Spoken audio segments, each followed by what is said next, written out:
Assalamualaikum warahmatullahi wabarakatuh. Perkenalkan, nama saya Ristiawati dengan nomor NIM 28920500104 dari Prodi Manajemen untuk mata kuliah Perekonomian Indonesia oleh dosen pengampu Bapak Mulyono SHMM, semester 6 Fakultas Ekonomi dan Bisnis Universitas Pancasakti. Ya teman-teman, video kali ini dibuat bertujuan untuk memenuhi salah satu tugas UAS dari mata kuliah Perekonomian Indonesia oleh dosen pengampu Bapak Mulyono SHMM. Pada video kali ini saya akan membawakan materi tentang ekonomi politik. Ya, selanjutnya yaitu materi pembahasan yang akan kita bahas yaitu definisi ekonomi politik. Yang kedua ada konsep dasar dalam ekonomi politik. Yang ketiga ada pendekatan dalam ekonomi politik. Yang keempat ada contoh ekonomi politik. Dan yang terakhir ada jenis pendekatan ekonomi politik. Masuk ke materi yang pertama yaitu definisi ekonomi politik. Ekonomi politik adalah suatu cabang ilmu sosial yang mana di dalamnya mempelajari dua bagian disiplin ilmu, yaitu ilmu politik dan juga ilmu ekonomi. Nah, jadi ekonomi politik adalah ilmu pengetahuan yang di dalamnya membicarakan kekayaan dan berkaitan dengan berbagai upaya yang dilakukan oleh manusia demi memenuhi hasrat dan keinginannya. Nah, bila dilihat dalam sudut pandang yang sempit, kebijakan ekonomi ini adalah suatu kajian terkait relasi sosial, terutama relasi kekuasaan yang sama-sama membentuk distribusi, produksi, dan juga sumber daya ataupun sumber daya komunikasi. Sederhananya, ekonomi politik adalah suatu ilmu yang mempelajari dua disiplin ilmu berbeda, yakni ekonomi dan politik. Selain itu, bisa disebut juga bahwa kebijakan ekonomi ini adalah berbagai cara maupun tindakan yang dilakukan oleh pihak pemerintah dalam bidang ekonomi agar mencapai kemakmuran masyarakatnya. Nah, masuk ke materi yang kedua yaitu konsep dasar ekonomi politik. Sebentar ya. Yang pertama ada kekuasaan. Ekonomi politik mempertanyakan siapa yang memegang kekuasaan dalam suatu sistem ekonomi dan bagaimana kekuasaan tersebut digunakan untuk mengatur sumber daya ekonomi. Yang kedua ada sistem ekonomi politik. Sistem ekonomi di mana ekonomi politik mempelajari sistem ekonomi seperti kapitalisme, sosialisme, dan ekonomi campuran. Dan bagaimana sistem ini mempengaruhi distribusi sumber daya ekonomi. Yang ketiga ada kebijakan publik. Ekonomi politik mempelajari pengaruh kebijakan publik seperti pajak, subsidi, regulasi, dan kebijakan moneter pada ekonomi dan masyarakat. Yang keempat ada pasar. Ekonomi politik mempelajari bagaimana pasar bekerja, termasuk persaingan, harga, dan penawaran dan pemerintah, serta bagaimana pasar mempengaruhi kebijakan dan distribusi sumber daya ekonomi. Yang kelima ada kelas sosial. Ekonomi politik mempertimbangkan peran kelas sosial dalam ekonomi dan bagaimana distribusi sumber daya ekonomi mempengaruhi kesenjangan sosial dan ketidakadilan. Yang keenam ada pertumbuhan ekonomi. Ekonomi politik mempelajari faktor-faktor yang mempengaruhi pertumbuhan ekonomi seperti investasi, teknologi, dan pembangunan manusia, serta bagaimana pertumbuhan ekonomi mempengaruhi kebijakan dan distribusi sumber daya ekonomi. Yang ketujuh ada lingkungan.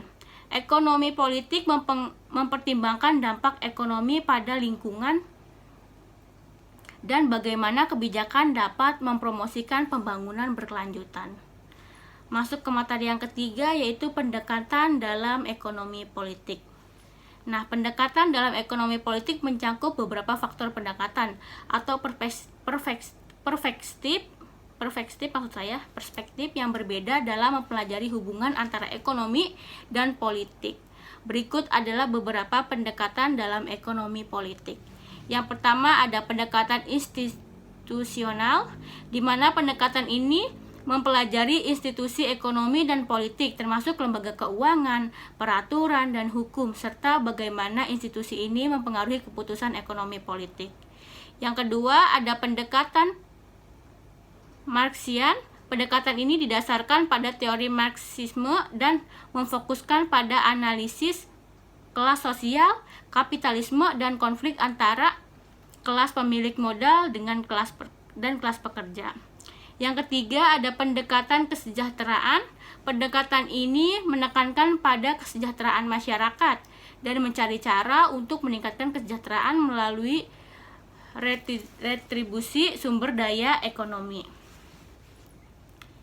Yang selanjutnya ada pendekatan pilihan rasional.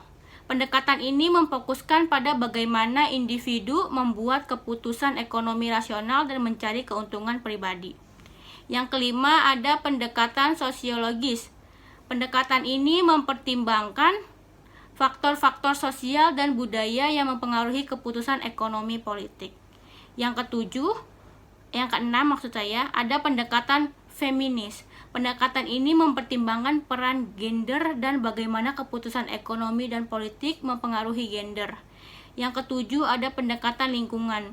Pendekatan ini mempertimbangkan dampak keputusan ekonomi dan politik pada lingkungan dan mendorong pembangunan keberlanjutan. Masuk materi yang keempat. Nah, sebentar. Tadi kita kan berbicara tentang pendekatan dalam ekonomi.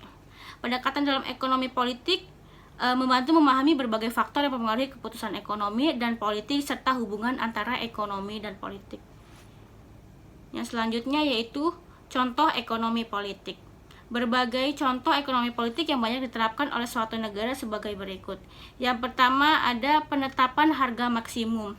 Salah satu contoh jenis ekonomi ini adalah dengan cara menetapkan harga maksimum untuk menerapkan bisa dilakukan di berbagai sektor, mulai dari kesehatan, perdagangan, hingga transportasi. Contohnya di sini adalah seperti menetapkan harga berbagai obat di apotek. Nah, harga BBM, harga tiket kereta api, bus, dan lain sebagainya. Contoh yang kedua yaitu penerapan upah minimum regional atau yang disebut dengan UMR. Selain penetapan harga maksimum, penetapan upah minimum regional atau UMR adalah salah satu contoh dari ekonomi jenis ini. UMR itu sendiri adalah penetapan upah minimum yang menjadi standar gaji yang berlaku untuk semua kabupaten dan juga kota dalam suatu provinsi. Masuk ke yang kelima yaitu jenis pendekatan ekonomi politik. Nah, di dalam pendekatan publik terdapat penekanan pada analisisnya yang tertuju pada faktor yang mana akan dianggap sebagai pelaku di dalam kegiatan politik dan ekonomi. Di sini ada pendekatan pilihan publik. Yang pertama, di dalam pendekatan publik terdapat penekanan pada analisisnya yang tertuju pada aktor, yang mana akan dianggap sebagai pelaku di dalam kegiatan politik dan ekonomi. Pendekatan pilihan publik ini bisa digunakan agar bisa mempelajari perilaku dari aktor politik dan bisa juga digunakan sebagai petunjuk dalam mengambil kebijakan politik yang lebih efektif. Tapi karena sifatnya yang lebih longitudinal, yang merupakan suatu kebutuhan metode penelitian dengan berdasarkan masa tertentu yang relatif lama, maka akan mengakibatkan hasil yang diperoleh dan berbagai model pilihan publik menjadi berbeda-beda dari suatu negara dengan negara lainnya. Yang kedua, ada jenis pendekatan neomarxis maksud saya. Pendekatan neomarxis lebih menekankan pada analisis secara menyeluruh atas pentingnya berbagai aspek ekonomi makro dari kedua sistem, yakni sistem politik dan sistem ekonomi. Pendekatan ini mempunyai model yang berusaha untuk membandingkan secara lebih langsung atau eksplisit, contohnya seperti menyoroti beragam perbedaan antar negara, baik itu dalam sisi perkembangan ekonomi, kesejahteraan, ataupun ketergantungan kelas sosial yang terjadi di masyarakat. Ya teman-teman, berikut adalah daftar pusaka atau sumber materi yang saya ambil. Nah, di sini ada kata-kata creativity is the key to unlocking your true potential, di mana kreativitas adalah kunci untuk membuka potensi sejati Anda. Ya teman-teman, saya Ristiawati, izin pamit undur diri, kurang lebihnya mohon maaf. Wassalamualaikum warahmatullahi wabarakatuh.